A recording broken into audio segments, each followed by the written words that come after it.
অঙ্ক হোক বা হিসাব যদি কোনোদিন না মিলে তাহলে মাথাটা কান্না খারাপ হয়, তা তোমরা সকলেই জানো। তো হে হ্যালো বন্ধুরা, welcome to my channel Kaushik Wall. দেখো না, আমি অনেকদিন ধরে অ্যাকাউন্টেন্সি ক্লাস করছি, আজকে অ্যাকাউন্টেন্সি হিসেবটা মিলতেছেই না।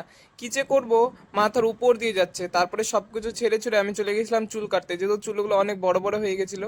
অনেকদিন আমার চুল কাটা হয়নি, তাই ভাবলাম আজকে চুল কাটি, আর নাহলে পরের মাসে আবার দুর্গাপূজার সময় চুল কাটবো। তো ওয়েট করতেছিলাম, আমার নাম্বার ছিল 5-এ। তবে বাড়িতে এসে স্নান করে খাওয়া দাওয়া করে বিকেলবেলা চলে গেছিলাম কম্পিউটারে। তো দাদা তারপরে কম্পিউটারে আমাদেরকে দেখাচ্ছিল কিভাবে লেজার পোস্টিং আর কিভাবে অ্যাকাউন্ট মেনটেন করতে লাগে। আর সেটা আমাদের আগেও দেখেছিল, কিন্তু আমি ভুলে গেছিলাম, আমরা সবাই ভুলে গেছিলাম। তারপরে দাদা আবার নতুন করে দেখালো।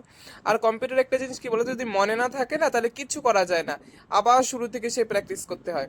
তারপরে কম্পিউটার করার পর তারপরে বসেছিলাম ক্লাসে, থিওরি ক্লাসে হিসাবটা আগে না মিললে তারপরে না কম্পিউটারে উঠাবো। তো এদিকে সবাই ব্যস্ত পুরো হিসাব মিলাতে, আর আমি জাস্ট ভিডিও করতেছিলাম। আমার হিসাব মিলতেছিল না, তাই ভাবলাম এরা কি করে, এদের ভিডিও ক্যাপচার করি। তো বন্ধুরা, আজকের ব্লগটা এই অবধি। আশা করি যদি ভালো লেগে থাকে তাহলে লাইক, কমেন্ট, সাবস্ক্রাইব করতে ভুলো না। টাটা, দেখা হচ্ছে অন্য কোনো